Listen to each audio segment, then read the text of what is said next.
guys, happy Friday Eve. How are you doing? I think Double T's being a rascal today. All right, you go over to your corner now. Okay. Oh, so how are you? This week has gone by. This is a broken record. You could probably take a clip of every single one of my streams, and the beginning of it is, where has the week gone? So who's here? Druid, my dear, you were here very early. I got on here early to do my title, and I was like, Druid's already here. And by the way, if you have not noticed on Instagram, I think it was Instagram, Druid is working on a quilt. That's so exciting. I know for a while there, your Sojo was gone a little bit, so I'm excited to see you working on that. I can't wait to see it when it's done. Robin, happy Friday Eve indeed. Modart, hello. Oh, and thank you for Mother's Day. Oh no, Druid. Thank you for the Mother's Day wishes. Yeah, I always wonder, is it mothers, grandmothers, anybody who has to deal with a child should get a Mother's Day greeting. Kellen, hi. Word Nerd, hey. I'm so glad you can stop by. Wonderful. Ah, you guys. So, today, doing a little cross promotion. So, many of you, I know, do join Jill and me on the quilt nerding thing. And, it's our YouTube stream on Tuesday nights. We've been bumping it up to 7 p.m. the last couple of times because we have a real problem ending. we go way over. We always want it to be an hour, and it ends up being longer than that. So it's either at 7 p.m. or 8 p.m. Eastern time on Tuesday nights, depending on, how we get our act together. And Jill is really good about posting about it. So I would recommend follow Quilt Nerding on Instagram or on Facebook or on YouTube. And you'll know when we're doing things. But what we're getting ready to do, we just finished Don Ronigan's Antique American Needlework Tools, which was a fantastic book. And next, we are jumping into Legacy by Nancil Burdick. And this was recommended to us by our dear friend, Mary Kay. And Nancy Lou was a friend of hers. I did double check because I've been bad about saying some of our quilter friends are deceased, and I've been wrong. But I checked. Nancy Lou passed away in 2014. But she leaves behind a legacy. This book is actually about one of her ancestors, and I think it's her great-grandmother, but we will find out because we're going to read about it today. So anyway, she published a paper in Uncoverings, which is the professional journal of the American Quilt Study Group. She published a paper about Talula Gilbert Bottoms, who this book is about, in 1984. So I thought I would read her paper to preface reading this book. So I thought that would be fun. And if you want to join us and you haven't already, the book you can find on 8 books. It's not super expensive. It's in that what is the category of out-of-print books that aren't going to break the bank. So I recommend it. And then I didn't know until recently. Where'd it go? There is actually a pattern book if you're into that. There's a pattern book called Family Ties, Old Quilt Patterns from New Cloth by Nancil Burdick. And it is a companion to Legacy.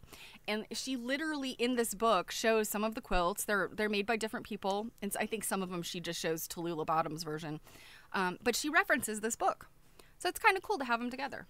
So anyway, I just wanted to plug our Tuesday night things and get you interested. Let's see. A couple other things. There may be some guests coming up on the stream, so if you are regularly here, thank you. But if you watch the replays, I know not everybody can join me in the middle of the day, but if you watch the replays, definitely keep an eye out, tune in, because I will announce some I can't announce names yet, but there will be some people joining us for eye candy and fun conversations, etc., etc. So keep an eye out. And then I have thrown out there an idea, and I think it's starting to get a little traction. I want to do a 100-day project. And if you're not familiar with 100-day project, it is a thing, like a thing that's got a pretty big following. It usually starts in, I think it's early April, and I never get started on it on time, so I never follow along. But, you know, it's basically you do a thing every day for 100 days. And, I mean, there is such a wide range of things people do. You know, there's painters and illustrators that do a little drawing every day. There's needlework people that do, say, I've seen people that will start an embroidery and they might graph it off into 100 little blocks and they'll do a tiny embroidery every day. Some people are like, I'm going to try a new embroidery stitch every day. You know, sometimes it's just a little needlework thing. Yeah, you know, like a little collage or something. But what I decided to do was, Dawn Monaghan, as I said, we just finished one of her books. She has this wonderful pattern book of the Mary Witherwax quilt.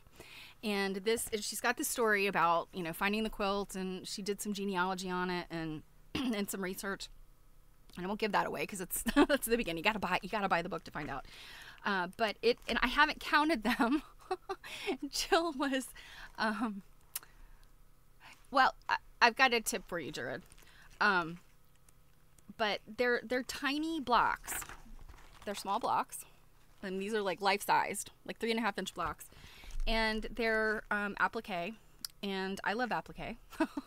So I thought it would just be fun to do this, and anybody who wants to do it along with me, you know, there's lots of different ways you can applique. You don't have to do needle turn, you know, heirloom applique. You can do raw edge applique. You could even stitch these as like embroidery. Jill, I'm forcing her to join me, and she's talking about doing them as red work.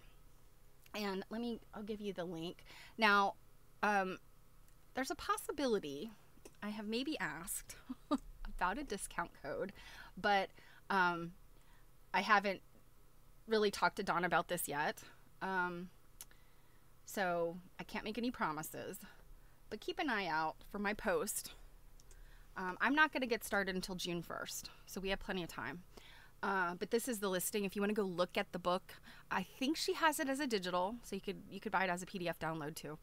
But just go check it out and see, you know, if it's something that you might want to participate in. I'll post about it in the quilt nerding page. I'll post about it on my channel page, which is public facing. It's, you don't have to log into it. Or the quilt nerding Facebook group, you have to ask to join it, but you know, it's a nice little community. So, but anyway, I'll post about it. So keep an eye out for that. If you're interested in joining along, you know, it's going to be one of those things where I'm not teaching anything.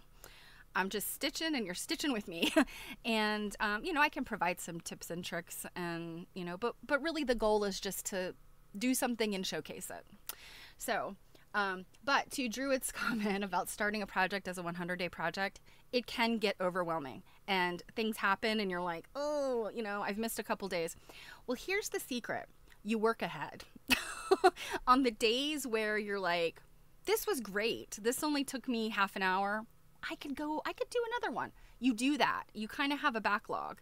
And, you know, I mean, is it gaming the system? Well, yeah. But from 100 days, you know, we all are allowed a little bit of wiggle room. So that's how I've done 100-day projects in the past. I will actually show you guys another day, one of my 100-day projects.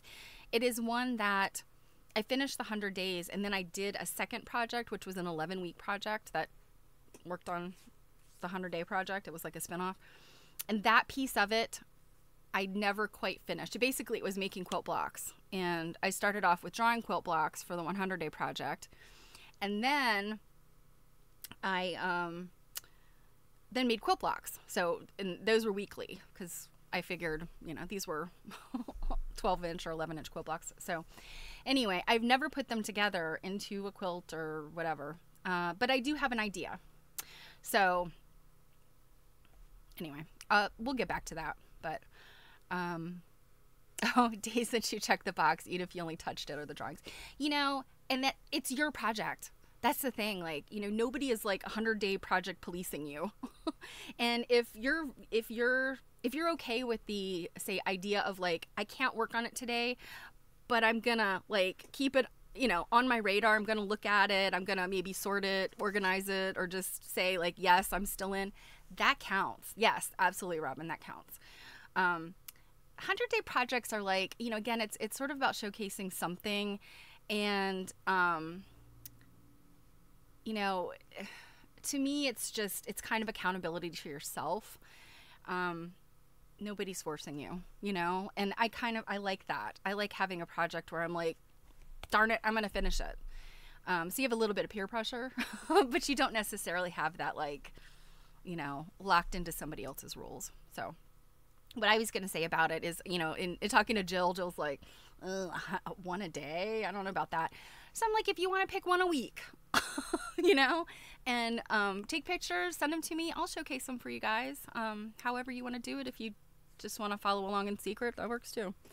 But anyway, if you are interested in Merryweather Wax, Dawn actually has a Facebook group for this. So I will get all that published very soon. I just want to put it out there, keep it on everybody's radar if you're interested.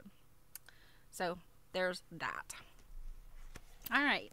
I think that's everything. Like I said, we're starting Legacy. I've got a whole bunch of other stuff in the works. We're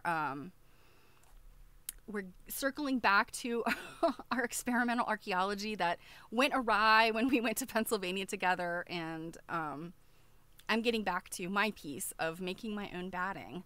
And I have many, many things to tell you about that, and I'm not exactly positive when. I'll probably devote a stream to it because there's lots to say. I'm debunking some things, you know, that people say about handmade batting. So anyway, look forward to that too. All right. Shall we get to Talula Bottoms?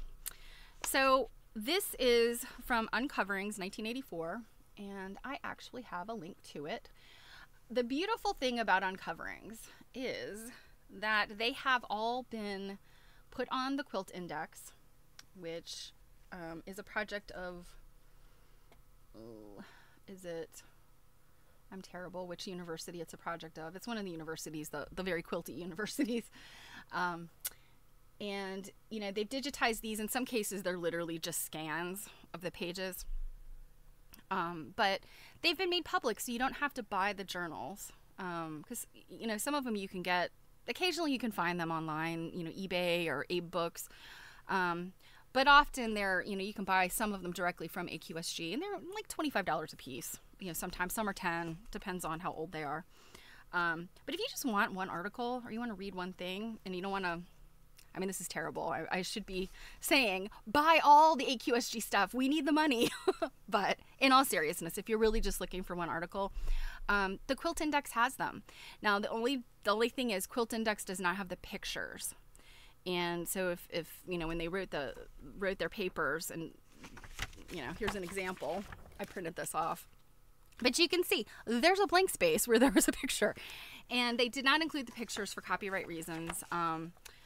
AQSG as an organization is in the process of redigitizing to include pictures and making them searchable. So not just like, I know that Nancy Lou Burdick wrote this paper in 1984 and I can go find it, but literally I can search the text and I can find keywords within her text. So that's like the big project that's happening, you know, now going forward. I'm not sure what the like final date is, but it's a project that's been funded, and I'm pretty excited about it because, you know, from the perspective of quilt study, you know, that's something that's a game changer to be able to, like, you know, keyword search a database. So anyway, there's a link if you want to go look it up. You know, I want to say they have all of the journals up to like 2000.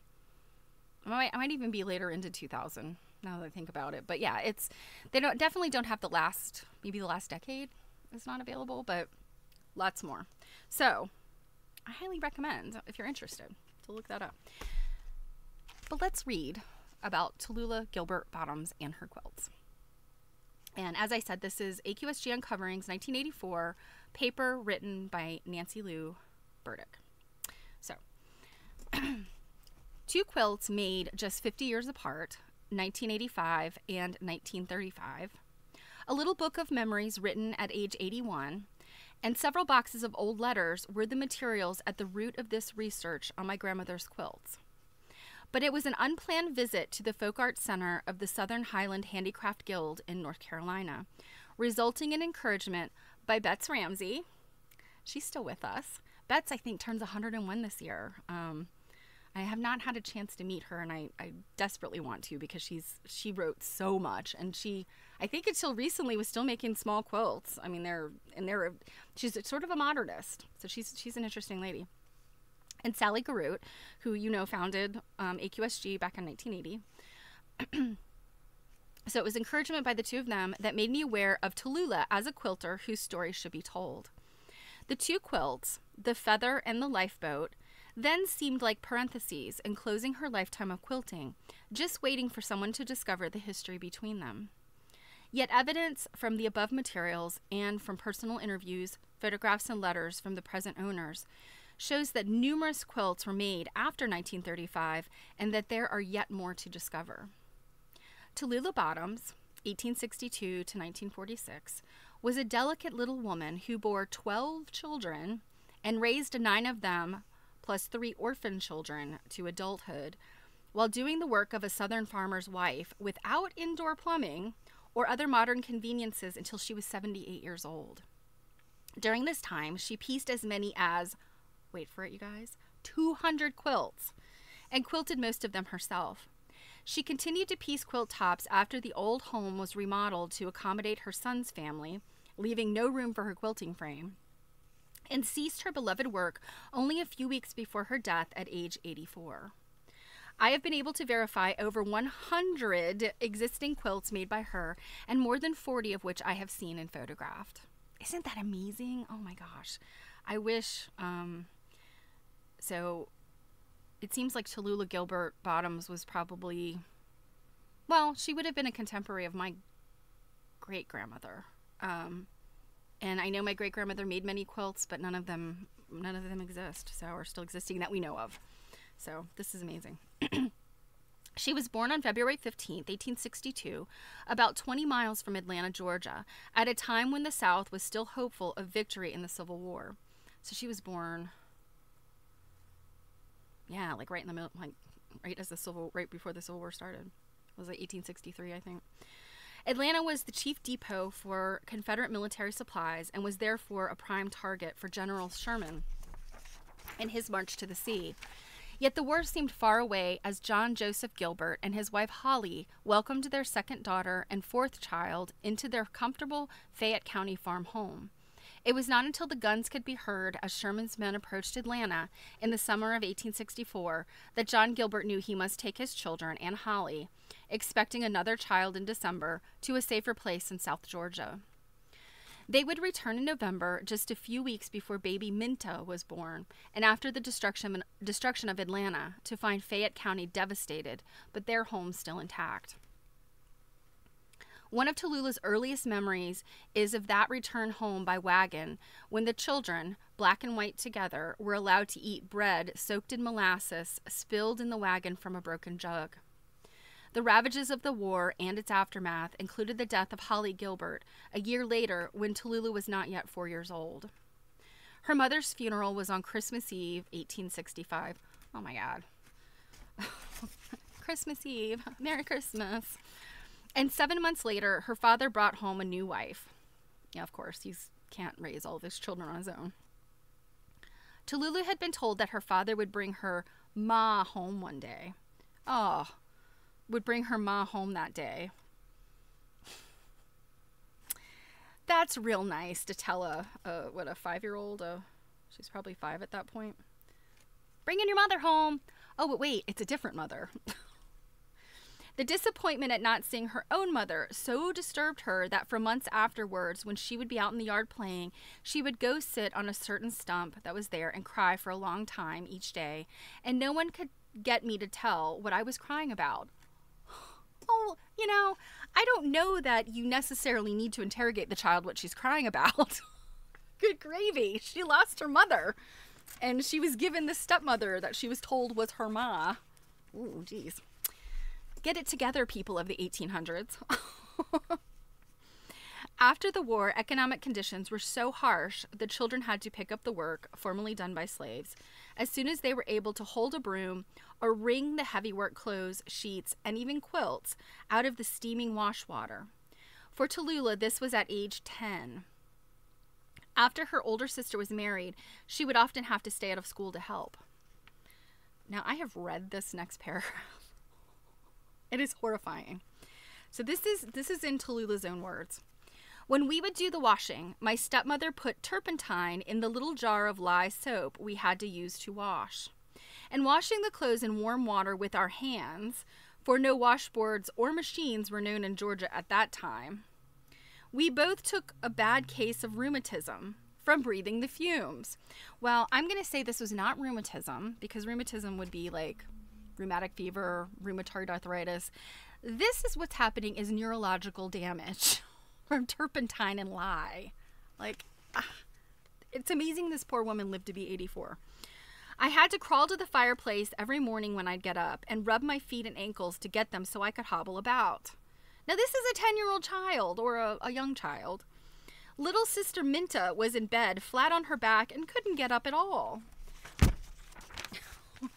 I never got the pain and swelling out of my ankles until after I was married and got rested being off my feet. I had to be on them so much that they could not get well. Wow.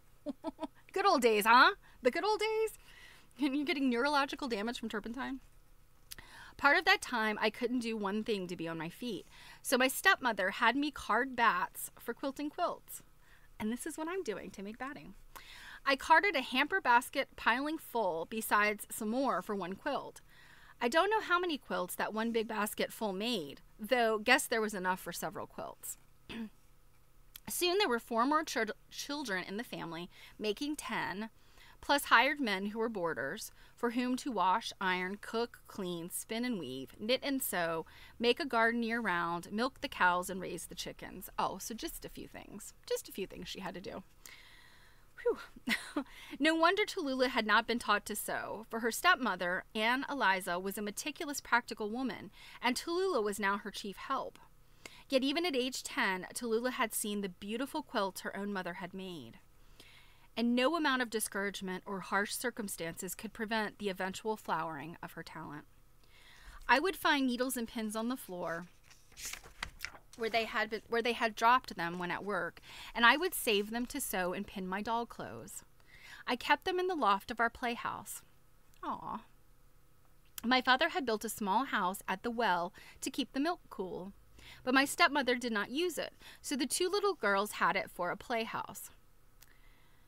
At the well. Was it beside the well? Was this something where you had to cover the well so the little girls could play in there? My gosh. The dangerous play times and work times the children of the 19th century had. I was large enough to work, but kept my dolls and sewing things there. One day I had stayed up in the loft so long and neglected my work that my stepmother said she would have my brother go up there and throw them down in the lot where the stock would trample them. I began to cry and told her I wanted to save my needles and pins and quilt scraps. She told me to go up and get them then. So I saved them and began to piece on a quilt. Talula seems to have had not a very nice stepmother. My girlfriend gave me a little square she had made and told me to make a square for her. So I pretended to make one, but alas, it was crank-sided. Crank-sided. Some pieces were larger than others, and it was a mess, for I had never been taught to sew anything, though I gave it to my friend, as it was the best I could do. It was a 9-patch square. Then I went to work to make a quilt like the square the girl gave me. When I was through my other work of cooking, washing, etc., I'd piece on my quilt squares when I could, but they were kindly like the first square. That's funny, kindly. That's something my grandmother used to say. Instead of kind of, they say kindly. They were kindly like the first square, though I got enough squares to make a quilt. Then my grandmother helped me put it together. Okay, so she had a decent grandmother. Their stepmother. Though the girl children did not work in the field, they had to help with the ginning by driving the horses to turn the big cogwheel, by dragging the huge hampers of cotton into which the pickers had emptied their sacks up to the gin, and by pulling the lint cotton hampers up to the press. Then, after the day's work was over, it was the children's job to clean the lint room. Now, this is some important information on cotton gins, which I have recently discovered people don't understand how they work. So I will be sharing that very soon. In those days, there would be a lot of the fine cotton that would stick around and up in the roof of the lint room. My stepmother would have that saved to quilt the common everyday quilts with. Though it would be so dusty and dirty, we'd have to put it on the bed scaffold and whip the dust and dirt out of it. Oh my God. Then we'd have to card it into bats with an old-fashioned pair of cards. And if you don't know what she's talking about, it's like a paddle with little teeth, and you card like this to kind of stretch and align the fibers. Kind of looks like a dog brush, like a big dog brush.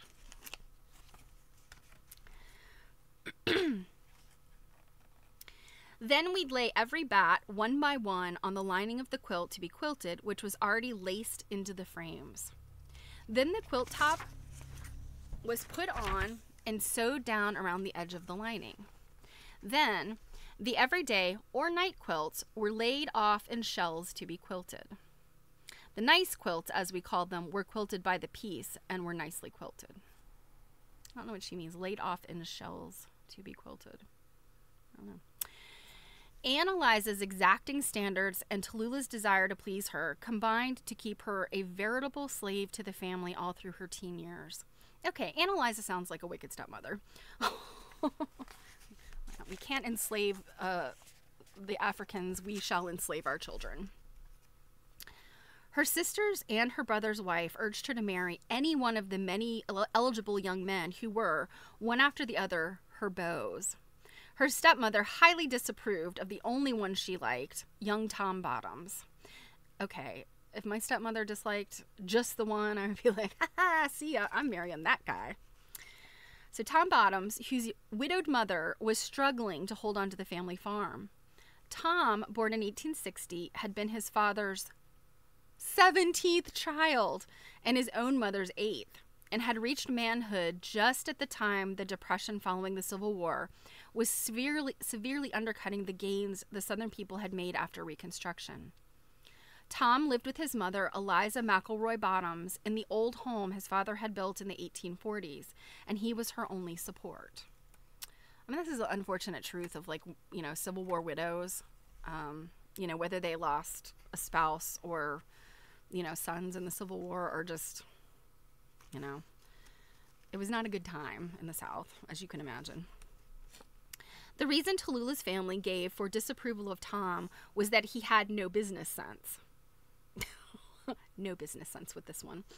More important, perhaps, was a not-so-subtle social distinction. The Bottoms women had to work in the field, and the Gilbert women did not. Oh, well, please. But Talula persisted in allowing Tom to come see her, for in her character was a stubborn strength born out of her early hardships, and a sure knowledge of what she wanted. Now, thinking about this, so the Gilberts versus the Bottoms, this kind of went on in my own family. I know that, so my mom has talked to some descendants of her grandfather, a descendant of her grandfather, and their family kind of looked down on my great-grandmother's family for the kind of the same reason. Like, they're all farmers, and some of them, you know, may or may not have enslaved people helping with their, you know, their farming. Some just had, you know, kind of like boarders, basically, you know, men that were kind of itinerant farming hands. And so, you know, in the case, like my grandmother grew up like picking cotton. And so when the women have to work in the field, I guess it's like, it's considered an all hands on deck situation. Whereas if the women don't have to work in the field, then, you're a little bit better off if it doesn't have to be like all hands on deck. So I the stories I've heard from my own family sort of parallel this. So early in Talula's memoir, she wrote, "When I grew up, I had lots of beaux, but didn't like them until once a young fellow with black hair and black eyes came to see me, shyly. I had liked him since childhood, and one Sunday, while riding with Tom Hill, just after he had asked me to marry him, we met the black-headed boy riding a pony. Right then and there, I decided I'd never marry anyone as long as he was single, though I didn't know he'd ever come to see me or want me to marry him." Oh. Yet, for nearly 2 years after Tom's proposal, so this would be Tom Hill, not Tom Bottoms, Talula would not give him a firm answer. She explains her uncertainty. "It was hard for me to decide what to do, as I had been told by my stepmother that if I married, I would take consumption and die like my mother and my aunt did." You know what, Annalisa? You are not making friends here. If you marry, you're going to die like your mother. You need to stay here and slave for me.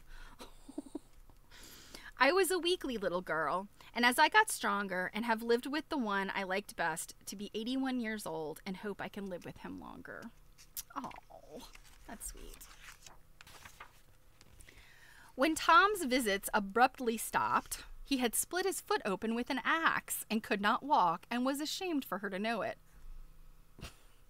And she did not hear from him for several months. Talula grew alarmed. She broke with tradition, quite improperly wrote him a note, and the wedding took place 10 days later. It is revealing that not until after her marriage was Talula able to piece and applique, the nice quilts as they called them, or to be free of the rheumatic pain and swelling in her ankles and feet. Now, wait a minute. So she keeps talking about Tom Hill. I'm confused here, but... So 2 years out, so, Yeah, So I guess she did end up marrying this Tom Hill fellow? When did she marry the Tom Bottoms guy? I guess we're going to find out. Okay. So, wasn't until after her marriage that she was free of the swelling in her ankles and feet. I mean, can you imagine being a child?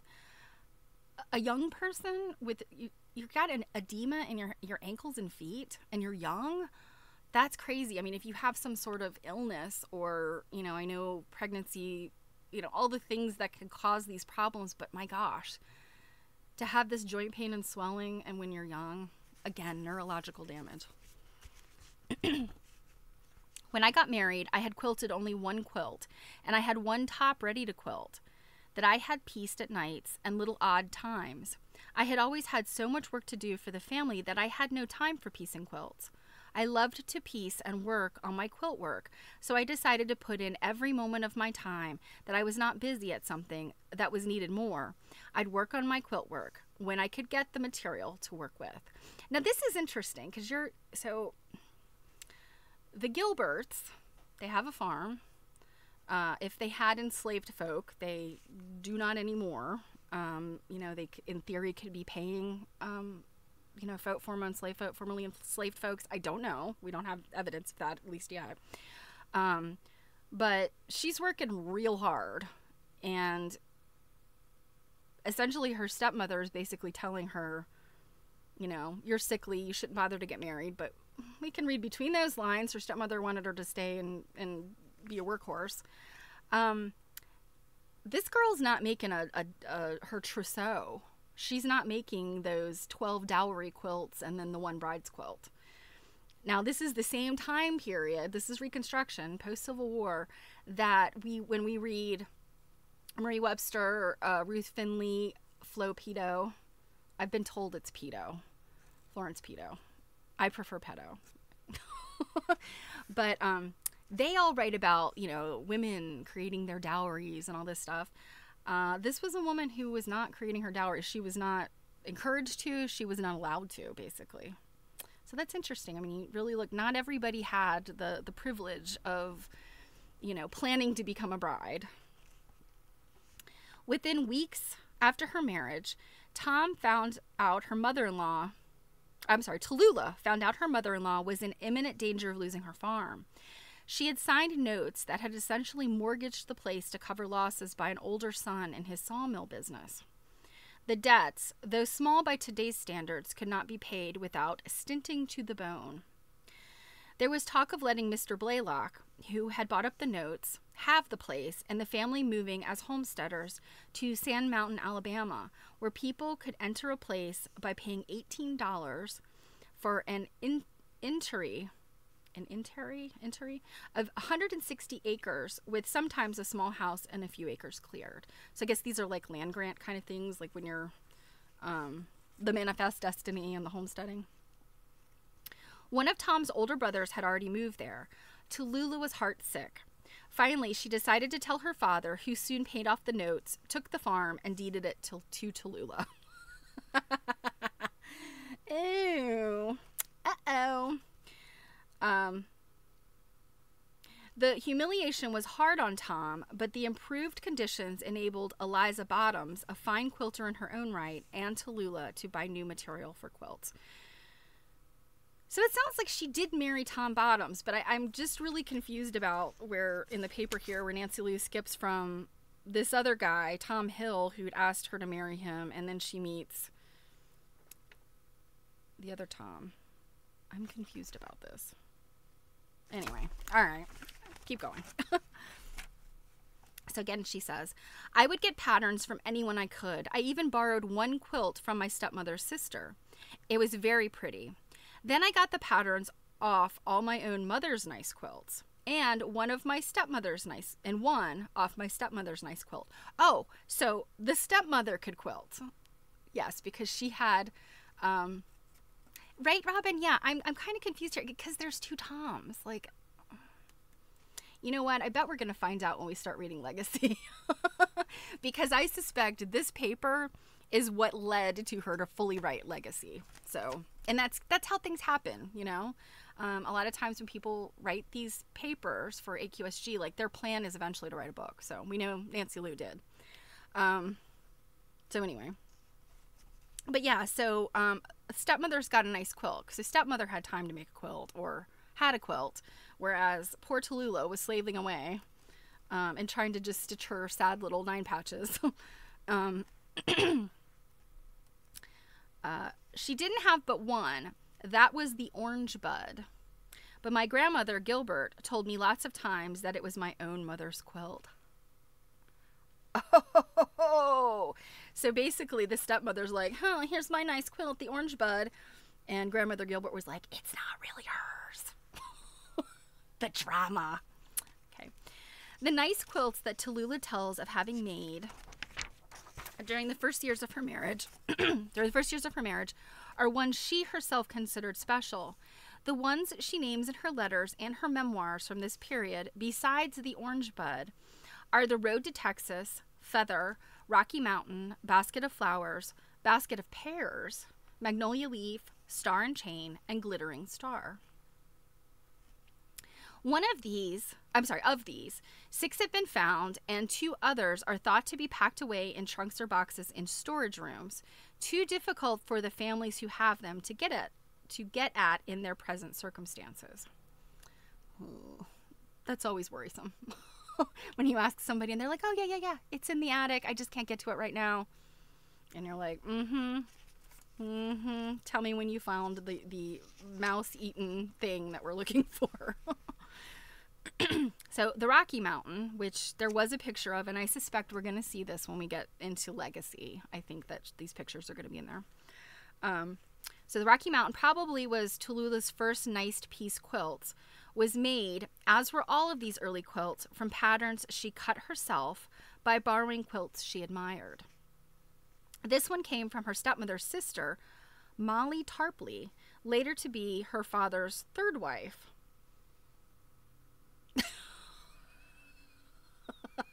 These southern country folk don't mess around.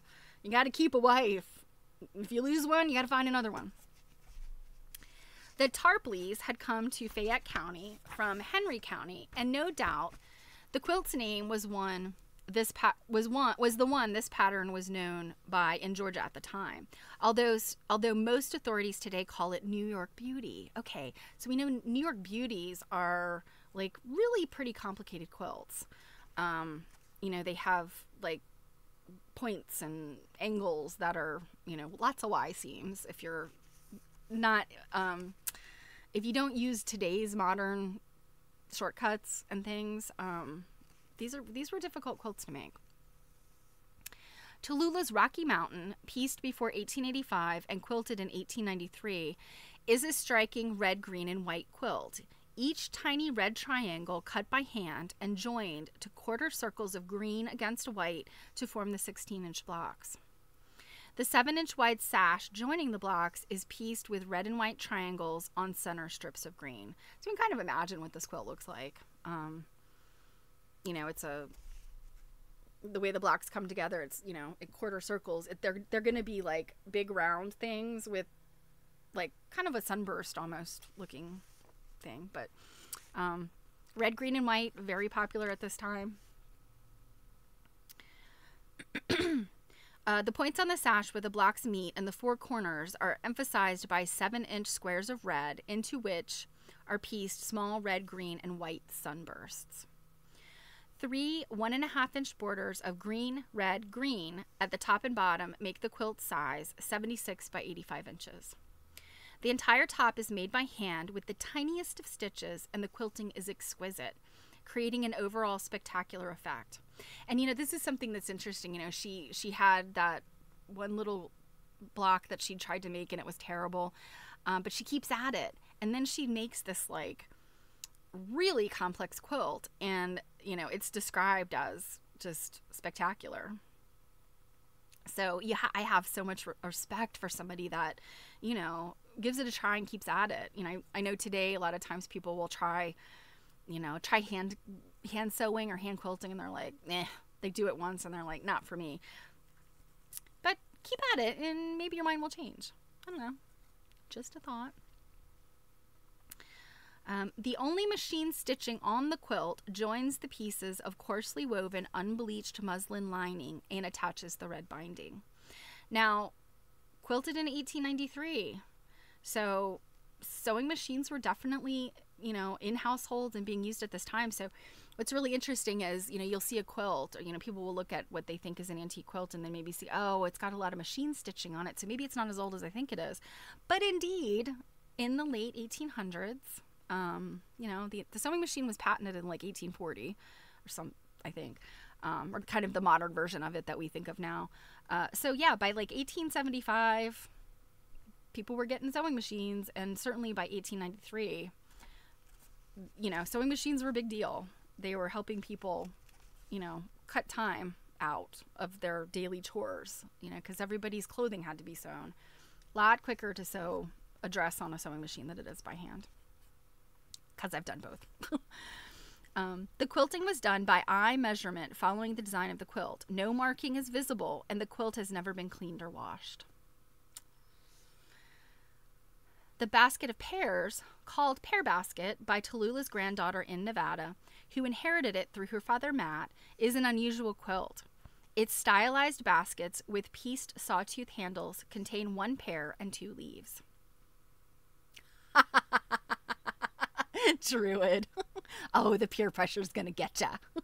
And a 120-day project is absolutely okay. A 365-day project spread over 12 years is also okay. Let's see. Stylized baskets with pieced sawtooth handles contain 1 pear and 2 leaves. The same tiny calico prints, one yellow on green, the other white and green on red, which are pieced with white muslin to form the blocks, are also used for the wide red-green-red sash that joins them, and for the 3 borders. Can you guess? Oh my gosh, Druid, that's amazing. Over 1,400 days in your language studies. I know you've been working on that stuff for a long time. That is awesome, because I have certainly never managed that. I get about a week into learning like better conversational Spanish.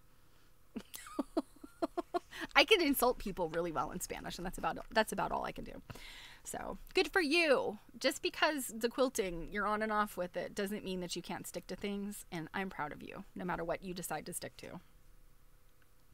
So as we're describing these quilts, right, we got a lot of red and green, and now we have some yellow. And it's funny, as I was talking to somebody when I was in Temecula, and they were like, you know, people ask the question, well, what led her to choose that fabric? Well, that's all that was available at the store. You go down to the general store and they're like, ma'am, we have this lovely red fabric. We have this beautiful green fabric. We got a little bit of yellow. Oh, and we have white. That's why. If they weren't using clothing scraps, you know, the stuff that you're using, these calico prints, there wasn't a lot to choose from. Hey, Jill. Thank you for that tier 1 subscription.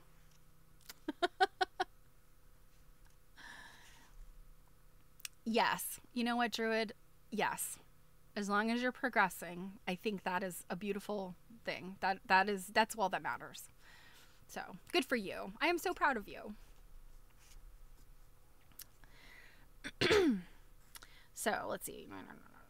The quilt has an interesting composition in that the 15 full blocks set diagonally so the handle baskets face the center. Oh.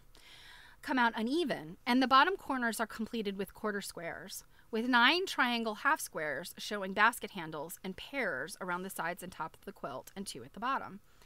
I am very interested to see this. And again, I'm hoping that it's in Legacy. I need to do my reading this weekend, obviously, because we start soon. With its fine grid quilting, the quilt has a subdued old look, showing it has no doubt been put on the best bed for company over the years. It is now with Talula's great-grandson's family in Texas, who also have the star and chain. I just think it's so cool that she knows where these quilts are. And, you know, my hope is, at least at this time and continuing through now, that, you know, because she wrote the book and she did all this research, that the people who have these quilts recognize how important they are, and, you know, that they're still in the family, or maybe they have gone someplace to a museum or other collection. So yeah, these are our hopes for all beautiful quilts, that they are cared for in some way. The magnolia leaf was apparently the local name of a variation of an old pattern identified as oak leaf and reel in American Quilts and Coverlets. That would be our Flo's book. And you know what this looks like. It's like, you know, the oak leaves, and then the thing in the middle is sort of like it's a circle with like kind of a weird little doodad in the center of it. It literally looks like, to me, I don't know, when they say reel, I think they probably mean some kind of reel of, I don't know, spinning wheel. I don't know. But to me, I think of like a fishing reel. It kind of looks like that, with like some doodad cutouts in the middle. Anyway.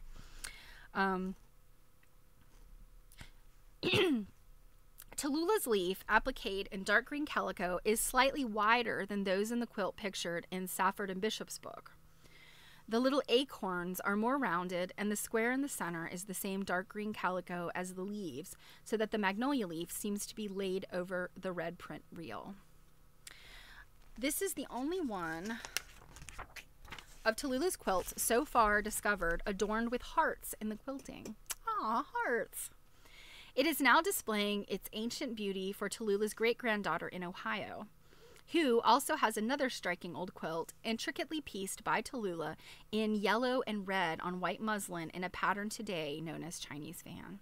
This is so awesome that, like, all of these people, you know, have these quilts, and that they know who they belong to. I mean, I guess the family just documented them that well. And I mean, this family's very lucky. Talula's daughter, Molly Ruth, considered the feather the most exceptional of all of her mother's quilts. When sometime after 1915, she and her older sister, Almira, drew straws for this quilt and the Rocky Mountain, Molly Ruth did not draw the one she wanted, nor did Almira. Yet each could see the other's disappointment, so after some hesitation, the exchange was made. Both quilts ended up with Almira when Molly Ruth predeceased her in 1978. But Molly Ruth had already had more than 30 years to enjoy it. The story of the feather is best told in Talula's own words. It's a letter. Dear daughter, yes, I just got your letter. Felt sure of one telling that you got the quilt. Glad it went through all right. Glad you had it sent to you. Know you enjoy showing it. I got the pattern from Sister Susan, Brother George's wife. She made 2 of them, one for Papa's mother and one for herself. Little drink of water here. I haven't been able to get my hydration back since I got back from California. And drinking water like crazy. When Mother, and she means Eliza Bottoms, divided her quilts, Mrs. Liza Elmore was there and all the daughter-in-laws.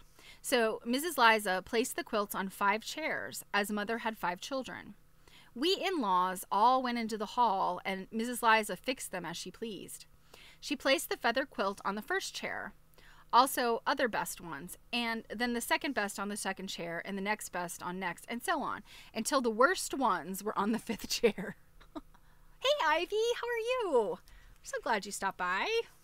We're reading about Talula Bottoms. So Sister Susan got the feather quilt. Then, after it was all over and the others had carried their quilts away, Mother said to me that she did want Tommy to have the feather quilt, so Tommy got the poorest bunch. They were all very good, but just very common quilts. Okay, so this confuses me kind of what was going on. It sounds like they played musical chairs or something. I don't know what this was about. How this, so the crappiest quilts were on the 5th chair and the best ones were on the, oh, I see. I missed a sentence. Oh my gosh. Okay. So naturally, so the worst ones were on the 5th chair. So naturally, the oldest one was the one who got the first chair and the best quilts. Next oldest got the next best, and so on. Okay, so I missed that. So Sister Susan was the oldest, so she got the feather quilt. And Tommy, the youngest, got the poorest bunch. So I decided I'd get the feather pattern and make myself one. So I soon got the pattern in goods and made it when I was about 23 or 24 years old. Then I kept it with several other nice tops I had made, as we were married 3 years before any children came. So I made nice quilt tops during that time. After the children began to appear, there was one each year for 5 or 6 years. Oh, God bless this woman. And I had my hands full. Well, like, no kidding. You had 6 children in 6 years. The nice pretty tops had to lay away in a trunk until I had a little time to quilt them. You know, and this is interesting how she says this, because we often wonder why, you know, we find pieced quilts and we wonder, like, why didn't they get quilted? And, you know, sometimes the stories come like, oh, you know, something happened to her before she got it quilted, or there was something structurally bad about the quilt top and she decided not to quilt it. But honestly, it sounds like, at least in Talula's case, I mean, she was just making quilt tops because it's faster and easier to piece something and fold it away because it's small. And then, you know, you can have these quiltings, supposedly, or you can get somebody to help you when everybody has time. So I would assume that the piecing was happening at night or whenever. And then there was a plan to get these quilted. And so, you know, you can imagine people that make these kind of plans and then have children and never get back to it. So, yeah, I think it gives us a little more perspective.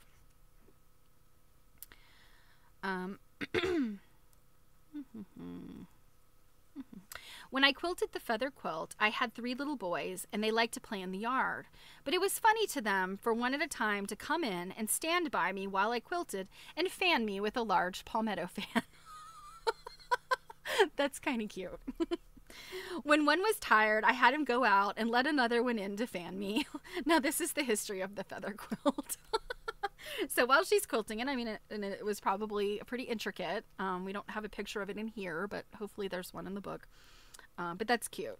You get your little boys to just take turns coming in to fan you, because it's hot. It is hot in the South.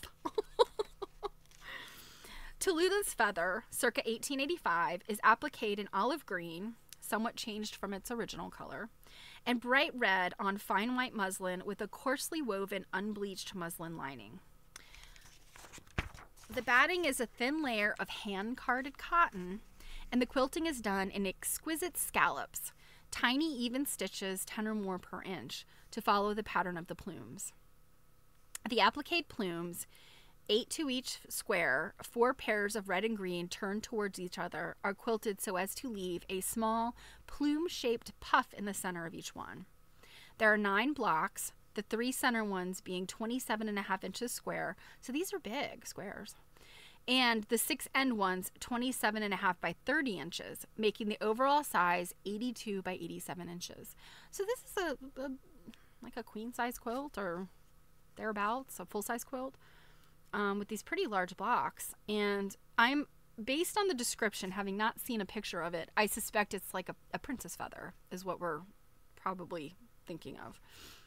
I guess we'll find out when we actually read the legacy book. The quilt is alive with color, texture, and movement. Its only flaw is that it is machine bound rather unevenly, as if Talula was just learning to do that kind of sewing machine work. Or somebody else did it for her. It is difficult to guess whether this was the feather variation of any particular family, for as Talula says, she borrowed quilts from anyone she could. And though Susan Collins Bottoms was the source of Talula's pattern in 1885, it would be impossible to say where Susan's came from. Found among Talula's old quilt patterns was a single brittle sheet, the cover page of a 1928 Southern agriculturalist. Reversed, it shows a picture of the princess feather block and describes another old feather quilt found in a remote country home in Alabama. So, yeah, I think I was right. It sounds like it's a princess feather. Talula's letter to Molly Ruth continues. I had made 5 or 6 real nice pretty quilt tops before any children came to our home. After several years of regular work with the children, I began to quilt the nice quilts, the feather first. So I finally got them all quilted. Then as they married, I gave a nice quilt to each. Ari got the basket of flowers. Matt got basket of pears. Emmett got magnolia leaf. Roger got the road to Texas, I think. Then came the division of the feather and Rocky Mount quilts. So you and sister got them. Burley got the glittering star, I think. Gilbert is to get the star and chain quilt. It isn't as pretty as the others, though I may make them a prettier one, but can't quilt it now. So this is probably how Nancy Lou kind of got a little bit of information on where the quilts went, because she could then, research these family lines and figure out who had them today. That's what's so fun about the, like the mystery work of quilts.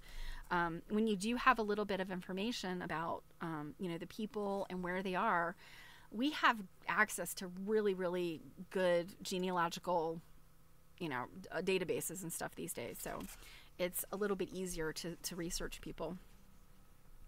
The glittering star that Talula mistakenly thought Burley got has been found in a cedar chest in Alabama, waiting for the return from the mission field in Africa of Almira's youngest daughter. So Almira, I'm getting confused about some of these names.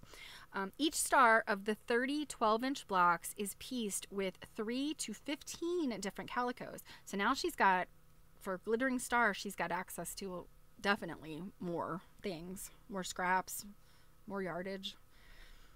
Each of the 8 diamonds that make up the stars contain 3 calico and 2 muslin pieces, so that the calico points are set apart to give the glittering effect. The quilt contains more than 100 different calicos and has a note attached in Almira's writing. And the writing says, quilt made by Talula Gilbert Bottoms in the late 1800s. 5 other glittering star quilts Talula made later have been found, all except one of which utilize multiple calicos in each star. That one is less interestingly pieced, with only 1 calico and the muslin in each star.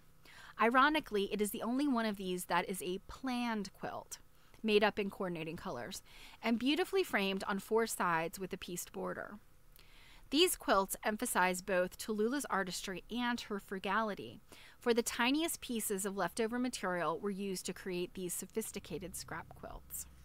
And she's referencing calico, but I kind of wonder if these scrap quilts are actually clothing scraps versus, purchased fabrics or scraps. More one. water. Yeah.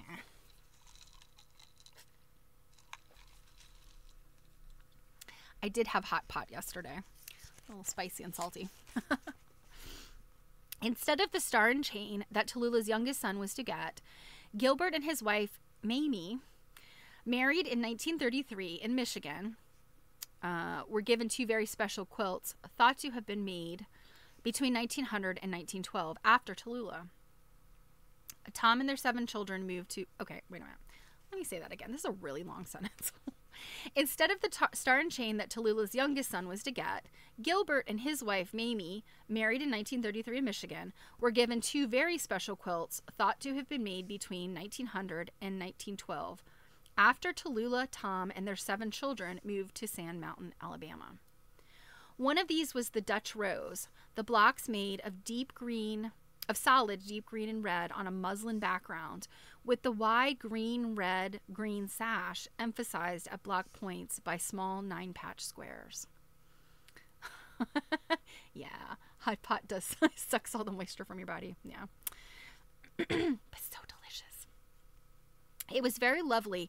It was so lovely, one must wonder at Tallulah's taking it with her to Battle Creek Sanitarium in Michigan, where she went in 1912 for treatment of female problems, so serious that she was not expected to live.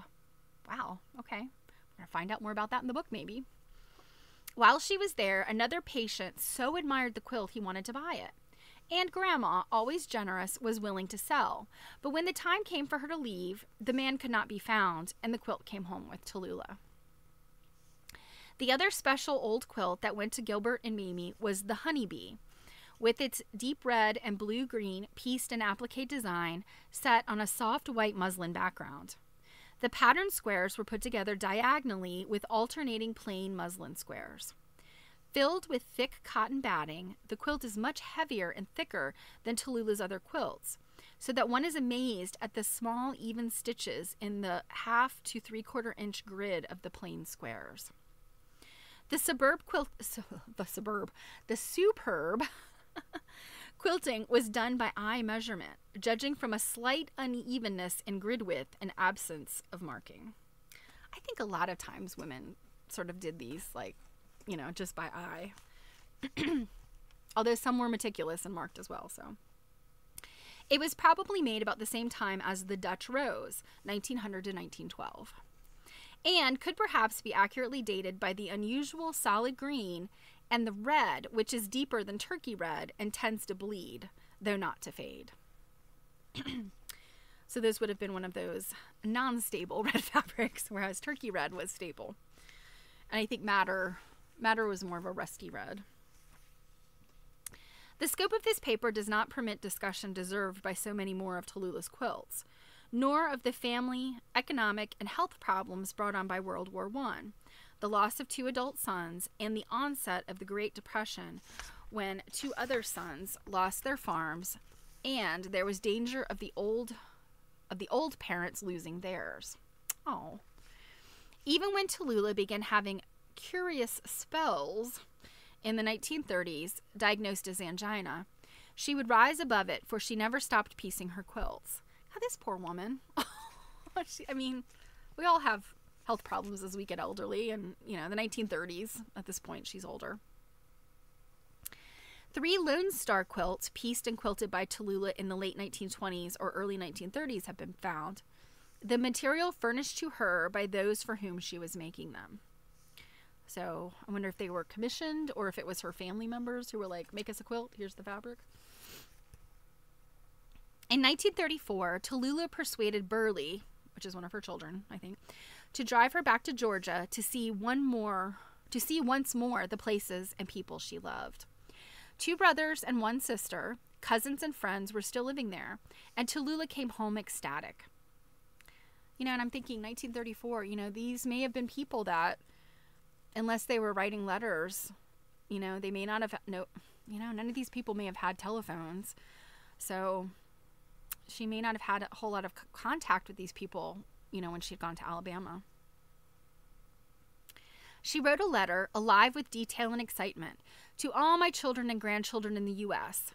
perhaps to send round robin, for the letter came back home to be put away in Tommy's childhood tool chest where she kept things she treasured.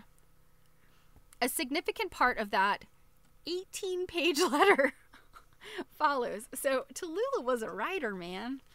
So, I mean, she kind of wrote her memoir. So, all right. So October 22nd, 1934. At Johnny Mae's, we saw the old dahlia quilt of my step-grandmother's. So this must have been, what was that woman's name? Ann Eliza. Ann was her stepmother. Then we went to my brother Bud's across the street, and I spent the night with him, for I had not seen him. He was the one that came so near dying in the summer. Well, while at Bud's, I got to talking about the old quilt of my mother's that went to Bud. So Etta got it to show me. Etta must be Bud's wife. And I asked her to let me bring it home with me to try and get the pattern and make a square. So she did, and I have made one square. It is very, very pretty, and as none of us knew the name of it, I have named it the Lifeboat. As the 5 blue corner pieces resemble oars more than anything. The center can be the boat and have 5 oars at each of the 4 corners. It is made in red, white, and blue. So I'm guessing this must be some kind of center design that has 5 things coming off of it, because I can't imagine what this looks like. There is supposed to be a picture in here, but of course, as I mentioned, the copyright of this scanning took out the pictures.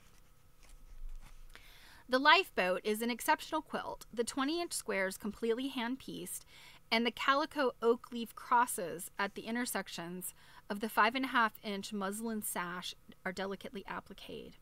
The 5 blue oars, and again, she means like rowboat oars, at each of the corners are pieced to 4 little tornado-shaped funnels of white muslin. I'm like, my brain is struggling to think about what this looks like. And the tiny red triangles to diamonds of muslin form the boats. A 5.5-inch border of muslin all around makes the quilt's overall size 72 by 84 inches. The execution of the pattern is remarkable, especially considering that Talula cut her own pattern pieces by the old quilt of her mother's. It is understandable she would want it quilted nicely. For Talula, that meant quilting it herself, although she had already begun taking quilts out to Mrs. Brewer to have quilted for her. So Mrs. Brewer must have been a quilter that would help others. She seems to have considered this one a special challenge, as if to prove to herself that she could yet do the fine quilting she had done when younger, and it is indeed a masterpiece. You know what? I got to figure out what this looks like. I'm just going to look. If it's in here, I'll show you. Let's see. Actually, you know what? It might be in the pattern book. Of course. Oh, here we go.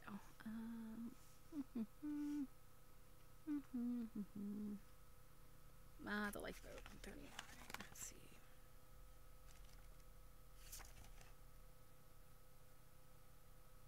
Okay. I would not have guessed that this is what it looks like.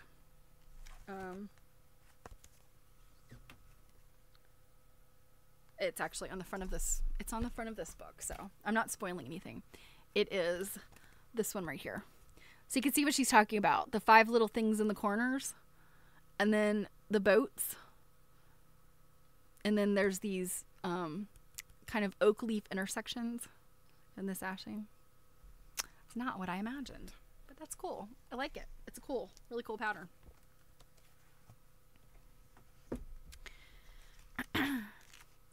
Letters from winter, spring, and summer 1935 show Talula, now 73, alive to every personal, family, and community event, every joyous sight and sound of returning spring and bountiful summer, with only an occasional, unspecified reference to her quilting. Though there is talk of having to put our place up for sale, for if we miss one payment, the land bank will take it, Talula shows no alarm, and by October she has put the Lifeboat in her frame. I have to be very busy these days to get as much done on my quilt as I can before cold weather comes. I cannot go up to quilt when it is very cold. If I go up now, we'll have to wrap up good. Having have been wrapping the old overcoat around my feet and around my lap, though we'll have more wrapping if I go up tomorrow, I think. Talula's quilting frame was set up in the big upstairs hall, 12 feet wide, probably designed for her frame when the house plans were drawn up by George, the brilliant son who died in a Georgia Army camp in 1918.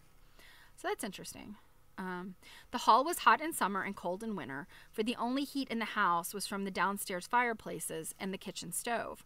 But Gilbert remembers she almost always had a quilt in her frame. On October 12th, in a letter to Molly Ruth, she wrote, "I have been working hard on my quilting while the weather is nice. I have my quilt about half out, I think. If so, I can get it out in 3 more weeks if I keep well and weather is so nice so I can stay upstairs. It is very pretty, and I am trying to quilt it. Nice, though my fingers get so very sore and my wrist and hands get so tired."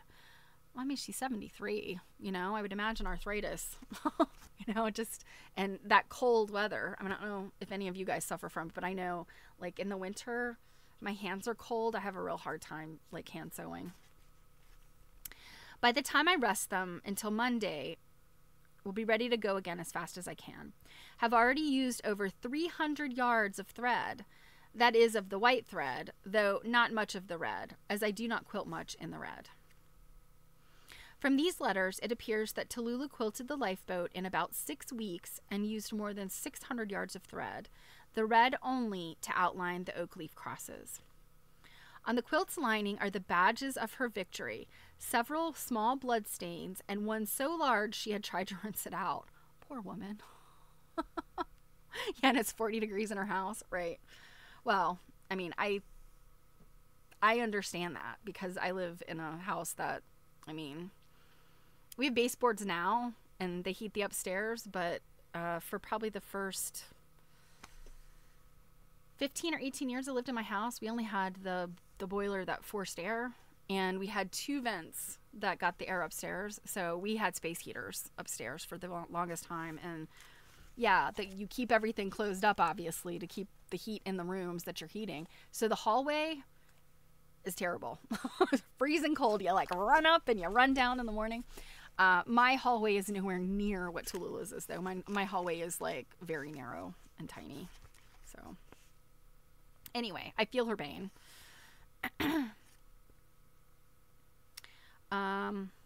Yes, and the poor woman, the blood stains. Oh gosh. Pinned to the quilt is a note in Elmira's writing, "The Lifeboat," made about 1936 for Molly Ruth by Mother, Talula Bottoms, and quilted by her. Another lifeboat soon followed the first one, not quite so intricately pieced or quilted, but perhaps more striking with its solid red boats, blue oars, and pieced peach and blue sash emphasized with 9 patch squares at intersection points. It was made for Elmira and remains in her Alabama home with her youngest son's family, who inherited both the quilt and the home. Talula's lifeboat will be recognized as a variation of an old pattern today called Whig's Defeat, an 1850 example of which appears in Safford and Bishop's book.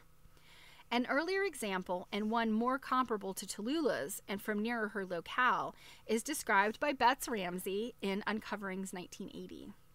She suggests in this article a relationship between the frugality of Southern rural people, necessitated by harsh conditions after the Civil War, and a certain healing resourcefulness. Without doubt, Talula's self-sufficiency was crucial in what appears to be the healing effect of her completion of the lifeboat, and her chosen name for it was probably significant. Oh, I didn't think about that. That's interesting. Yeah. Interviews and the exuberance reflected in many letters from this period verify that from the mid-30s until shortly before her death in 1946, her production was near incredible. So she's in a good place in her elder years, and she's quilting like a tornado. Talula would often have a dozen or more quilts in progress. The pieces cut and kept in their individual Mars candy bar boxes, or candy boxes, which she had persuaded the proprietor of the traveling store, from whom she often bought material, to save for her. When a particular quilt she had made was so grandly admired, she would make 2 or 3 or 6 or 8 more like it. Wow. I mean, honestly, if I make a quilt, a big one, I'm done with it. I'm not going to make more. Unless I mean, I'm sure I could be persuaded in some way, but yeah, I'm not one to keep making the same thing over and over. Often she would let her granddaughters arrange the blocks on the big feather bed opposite the fireplace beside which she sat to piece her quilts. She kept many quilts and tops, folded away in a big round-top trunk to give to nieces or grandchildren when they were married, to send to relatives when they were ill, or simply to give to friends or neighbors or anyone to reward them for some generous thing they had done. Oh, that is sweet. I mean, like, quilts were her love language. 3 such quilts have been discovered in the Athens, Alabama area, where Talula and her family moved in 1912, and it is possible many more could be found in Athens, Coleman County, and Fayette County areas. For more than one grandchild saw her simply give a quilt to someone who fell in love with it. Now, I'm wondering if she signed her quilts. Because, I mean, unless there's some other type of provenance, like a letter, or, you know, the people that received the quilts documented them, I'm wondering how these were discovered. In the late 1930s, she donated 3 quilts to be raffled to buy land for community building because many people in the area had no place to worship. Numerous letters from 1935 through 1945 show Talula not only working on several quilts at a time, but making rugs, repotting porch and houseplants every March, and growing yard and garden flowers so profuse and beautiful strangers would stop to admire and photograph them. Good for Talula. A few letters indicate she was being asked to make quilts on order for people as far away as West Virginia and New York who had seen quilts that had migrated there with her children. Interviews verify that she did indeed during this time complete her goal of appliquing little girl quilts for each of her 15 granddaughters. 15 granddaughters, and she made little girl quilts for each of them. Wow. Sometimes making them very special by sewing on the buttons of Dad's baby dresses. Wow. It's amazing.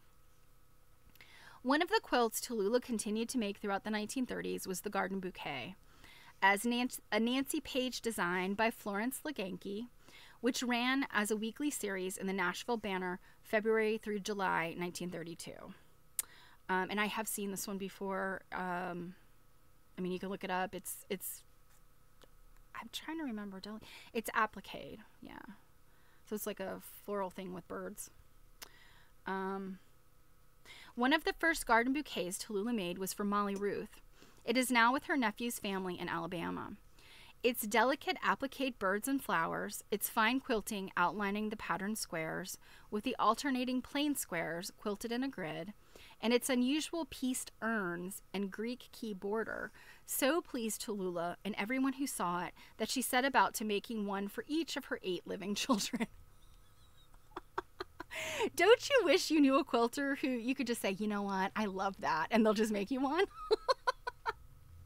I think most of us are so time pressed. We're like, I'm glad you like it. Please take a picture and take that with you. She was still making these quilts in 1939 and possibly into the 40s, verified by a little rectangular template she had cut for the border from a postcard received from her older daughter. 6 garden bouquets have been found, 4 quilted by Talula and 2 unquilted tops.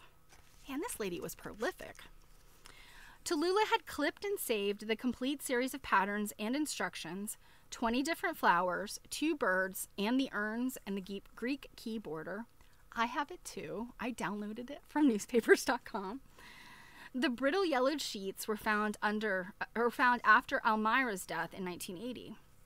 To each flower pattern, Talula had pinned the little tissue paper templates she had cut for her own use. These are heavily perforated with pinholes, showing she had used them many times. Gilbert and Mamie inherited one of the later ones she made, an unquilted top. On it, the hand stitching of the urn triangle,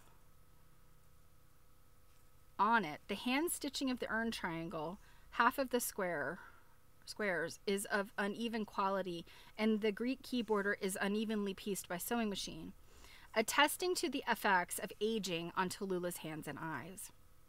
That she would resolve to make 8 of these quilts with the delicate laid work so perfectly executed is just one example of this little woman's great talent and generous heart. One of the last quilts Talula mentions in her letters is Around the World. She completed the top in 2 weeks. 2 weeks. I mean, a trip around the world is, it's not difficult because they're just squares, but the color work, you have to like plot it out. So that's pretty amazing too. In 2 weeks. Let's see. She completed the top in 2 weeks, and Papa likes it so much he wants to have it quilted and he keep it. So I'm assuming when she says Papa, is she meaning her husband? I'm not sure.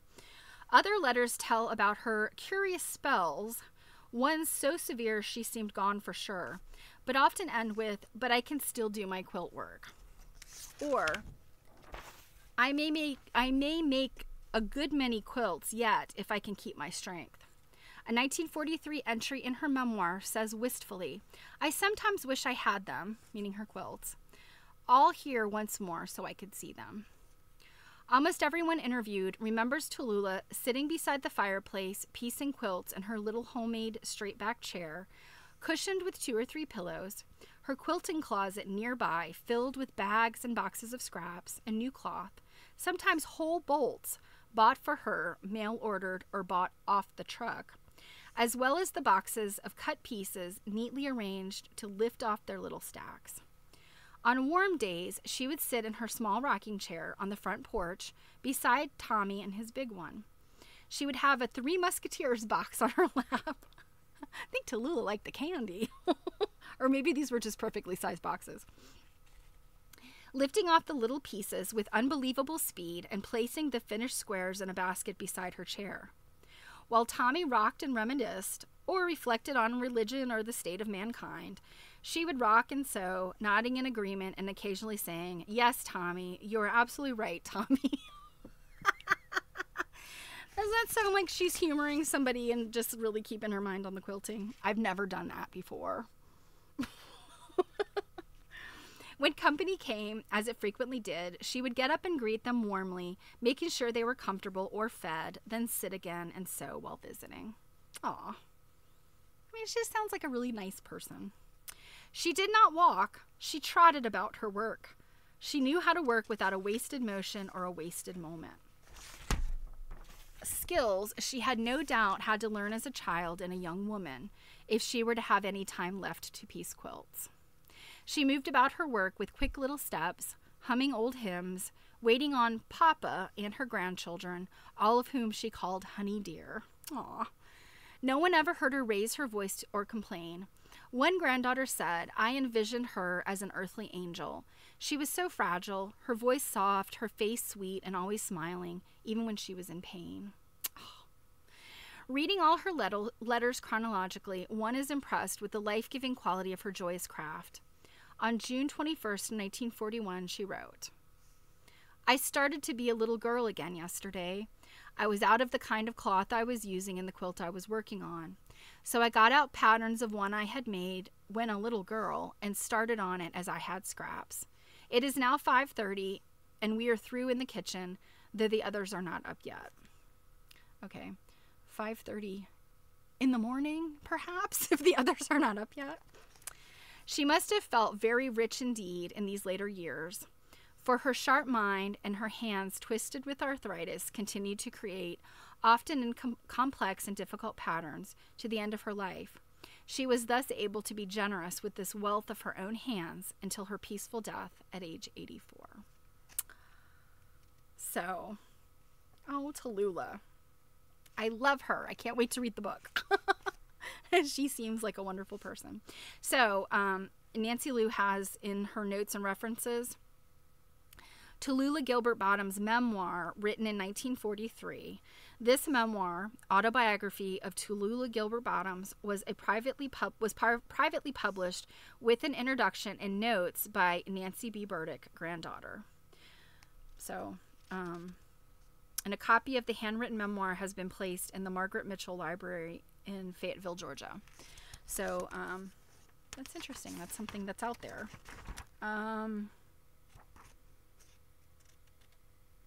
See some of her other notes. This is interesting. I like when people have like extra info in their end notes. So she talks about, remember one of these quilts had been bound by hand, or I'm sorry, bound by machine. She says this quilt may have been bound with a sewing machine turned by hand. On pages 20 and 21 of her memoir, Talula describes such a machine and says, I used that machine of theirs after we were married. So this maybe was from her husband's family. The feather and the rocky road appear to have been bound about the same time, possibly several years later than they were quilted. Among Talula's letters was found a receipt and guarantee for a standard sewing machine, Cleveland, Ohio, sold to T.J. Bottoms on November 9th, 1895. She bought a sewing machine in 1895, or her husband bought it. So, very cool. Let's see if there's any more notes here. The little girl quilts. They were Colonial Girl, Dutch Doll, and Sunbonnet Sue. As I suspected. That was a letter from Estelle Fernandez to Nancil Burdick. So I'm wondering if Estelle Fernandez was maybe a friend. Or maybe she's one of these granddaughters. How cool. Let's see. Oh. So the postcard from which she had cut a template.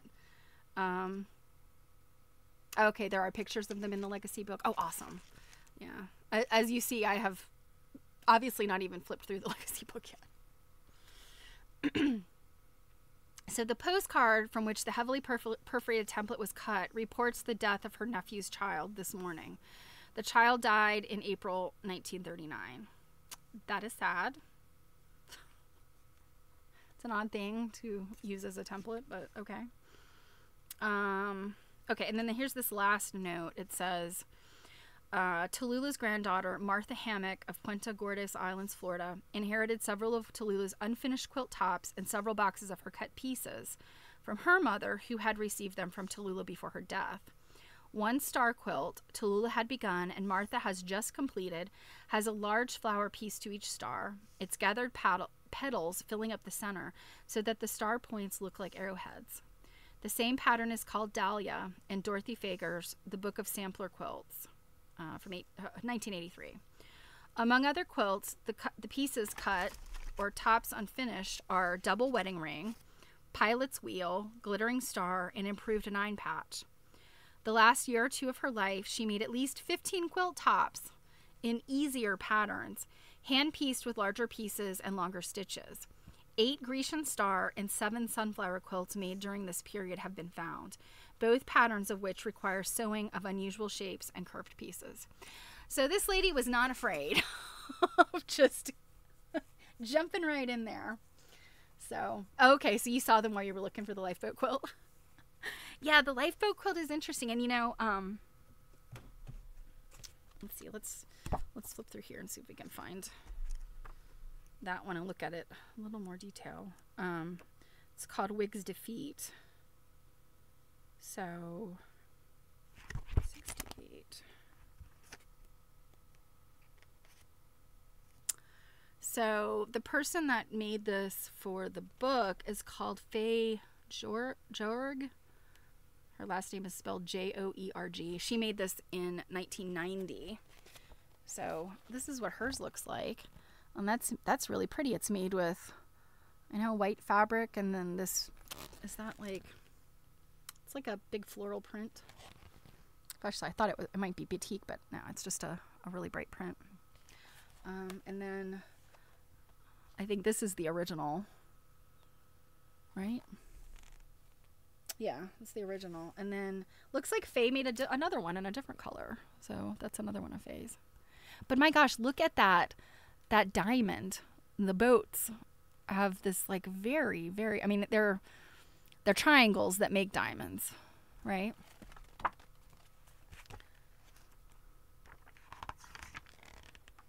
And oh goodness, yowza. So I guess each block would be made in quarters.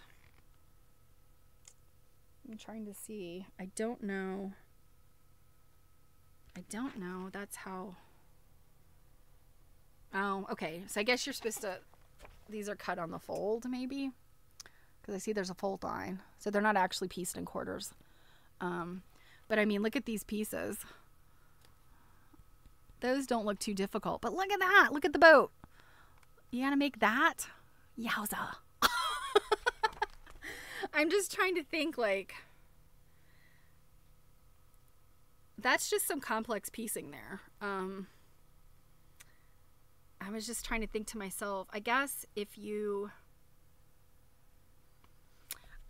could, like, one of the modern ways of piecing this maybe would be to kind of cut this in half, in half lengthwise.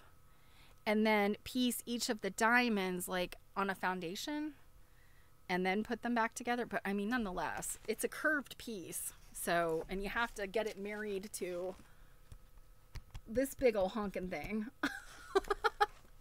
I could see myself making one block and then being like, make a whole quilt? Well, the heck with that. Yeah, it appears that Talula loved a complicated quilt. I mean, oh my gosh, look at this one.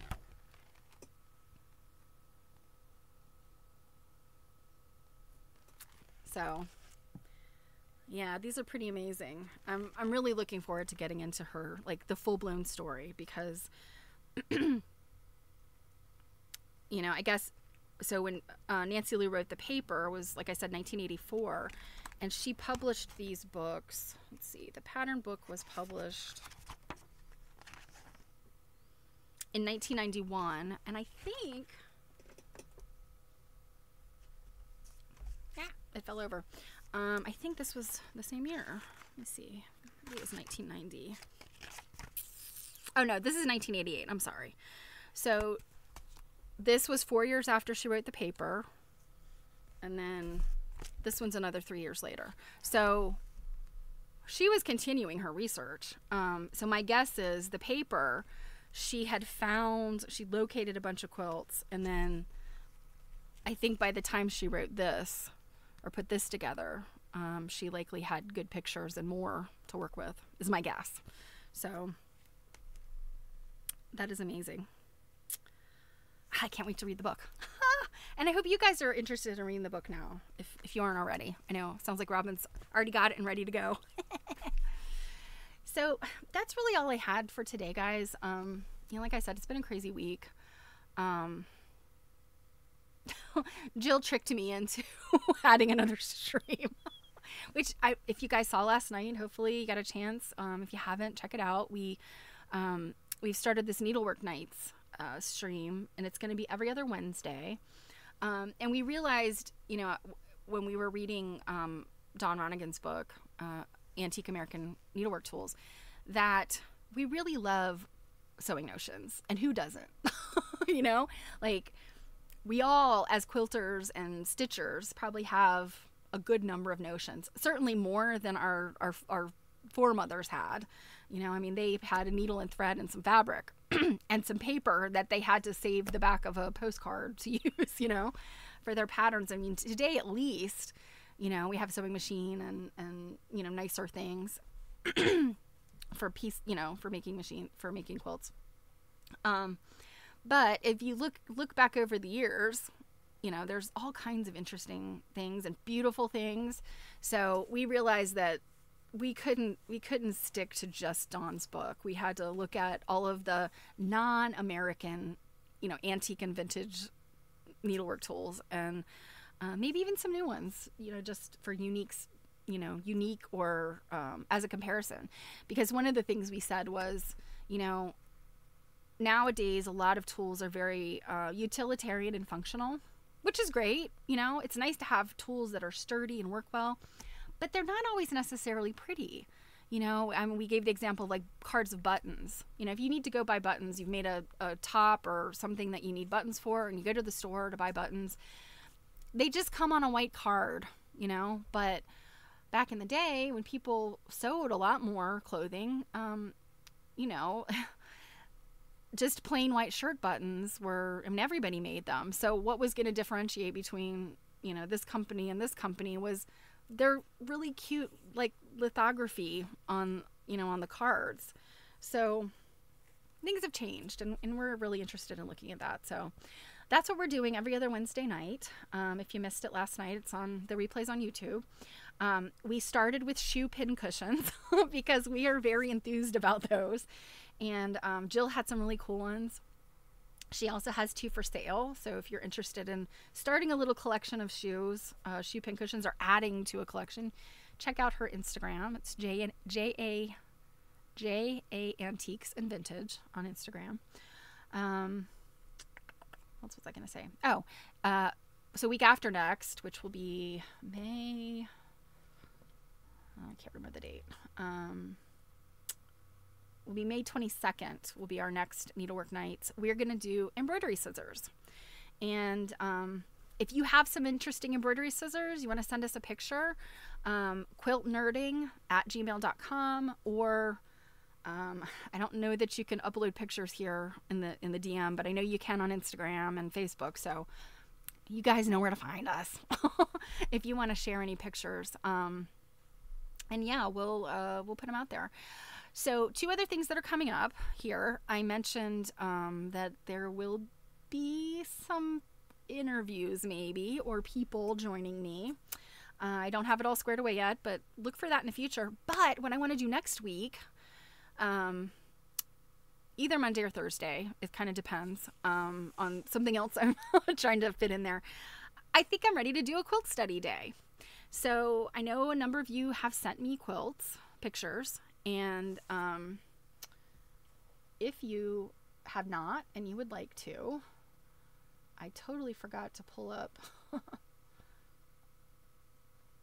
Let's see. The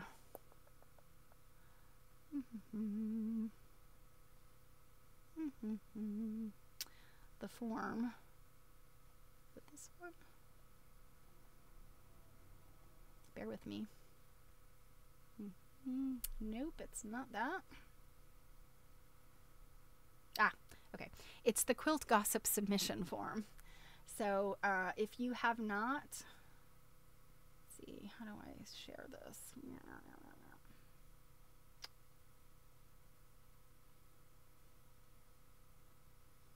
I think there's an easier way to share this, but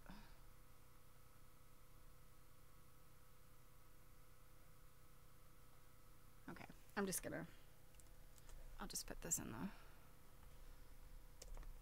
the chat. So that is the form if you would like to submit or share a quilt that you have. It doesn't have to be, you know, like anything super special, just one that you think is pretty. Needs to be made before 2000. That was the only limitation I put on it. It needs to be at least 24 years old, if not older. So yeah, upload some pictures, show us what you got, and we'll do that either Monday or Thursday next week. So I think that is going to be it for today, you guys. I hope you have a wonderful weekend. Good things for Friday, good things for Saturday and Sunday. I know I'm looking forward to it. I think that, well, this weekend, of course, is Mother's Day. So happy Mother's Day to all the mothers. And I think it's Preakness this weekend, or maybe Preakness is next weekend. Usually we get out of town because Preakness in Baltimore is insane. But oh my gosh, Word and Bird Nerd. Well, happy birthday to him.